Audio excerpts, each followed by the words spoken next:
दोस्तों नमस्कार, मैं मन्नू आपका स्वागत करता हूं क्रेजी मन्नू में। दोस्तों भले ही किसी और वेब सीरीज की सीजन इतनी जल्दी रिलीज हो या ना हो, लेकिन एकता कपूर की वेब सीरीज गंदी बात के सीजन बराबर से बैक टू बैक रिलीज होते हैं। इस सीजन की सबसे बड़ी खासियत होती है इनकी अजीबोगरीब कहानियां। इसकी हर कहानी में एक ट्विस्ट और सस्पेंस होता है। गर्मा गर्म सीन तो होते ही है, लेकिन कहानी ऐसी होती है जो आपने कभी सुनी नहीं होगी। कई बार भयंकर चूतियापे से भी भरी होती है। खैर दोस्तों, बात करते हैं सीजन 5 के फर्स्ट एपिसोड की। तो ये कहानी है एक ड्रेस डिजाइनर कॉलेज की, जहां पर टीचर हो या स्टूडेंट, सबकी नजर होती है हर हफ्ते पब्लिश होने वाली गर्मा गर्म मैगजीन जहरीला इश्क पर, जिसका राइटर है मदहोश मदन। और पूरे कॉलेज को इस मैगजीन में खासा इंटरेस्ट इसलिए रहता है क्योंकि इसमें पब्लिश होने वाली गर्मा गर्म कहानियां कॉलेज के लोगों की असली और सच्ची कहानियां होती हैं, और वो भी उनके असली नाम के साथ पब्लिश होती हैं। कॉलेज के लड़कों के एक ग्रुप को चंदन नाम के लड़के पर शक होता है कि वही मदहोश मदन है और वही सबकी जासूसी करके कहानियां लिख रहा है, जबकि चंदन हजार बार मना करता है कि वो मदहोश मदन नहीं है, वो मदहोश मदन नहीं है, लेकिन कोई उसकी बात सुनने को तैयार ही नहीं है। अब कॉलेज के लड़कों को चंदन के ऊपर शक होता है, इसलिए वो सबके नाम की पर्ची डालकर चंदन से निकलवाते हैं। और दोस्तों, चंदन जिसके नाम की पर्ची निकालता है उसी की कहानी अगले हफ्ते पब्लिश होती है। जब वो बीना मैडम की पर्ची निकालता है तो बीना मैडम ने दिनेश के साथ जो रासलीला रचाई थी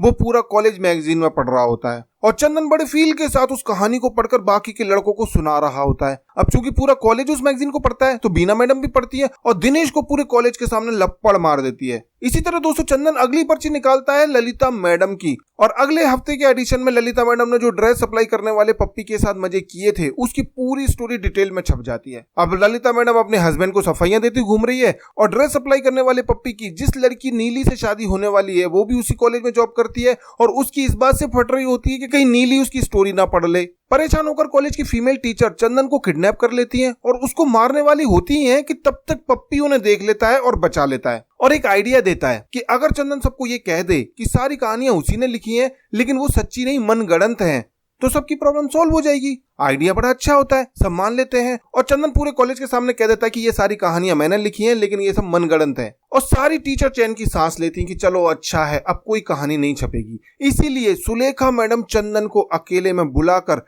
टेंशन फ्री होकर जिंदगी के मजे लेती हैं।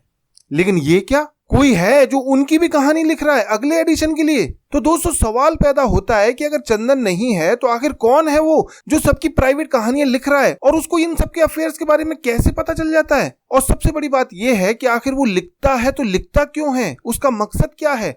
ये सब जानने के लिए आपको एपिसोड देखना पड़ेगा। लेकिन कई बातें ऐसी हैं जो हजम नहीं होती। कहानी का डायरेक्शन बहुत खराब है, सस्पेंस को सस्पेंस की तरह प्रेजेंट नहीं किया गया है। ऐसा लगता है कि बस टाइम हो गया, चलो दिखा दो कौन था राइटर। चंदन के दोस्त सिर्फ ये जानने के लिए कि अगली कहानी किसकी होगी उसको किडनैप कर लेते हैं। ये बात बिल्कुल हजम नहीं होती। और सबसे बड़ी बात, चंदन जो पर्ची निकालता है अगले हफ्ते उसी की स्टोरी क्यों छपती है, इसका कोई आंसर नहीं मिला। खैर दोस्तों, इस सीरीज में गर्मा गर्म सीन भी है, लेकिन अब सीजन वाइज सीजन ये कम होते जा रहे हैं। लास्ट सीजन के मुकाबले बहुत कम है। अब गर्मा गर्म सीन हो या ना हो कोई फर्क नहीं पड़ता, लेकिन स्टोरी में दम जरूर होना चाहिए। तो दोस्तों, अगर आपने ये एपिसोड देखा है तो कमेंट बॉक्स में जरूर बताइए आपको कैसा लगा। वीडियो पसंद आया हो तो लाइक कीजिए, शेयर कीजिए और देखते रहिए क्रेजी मन्नू।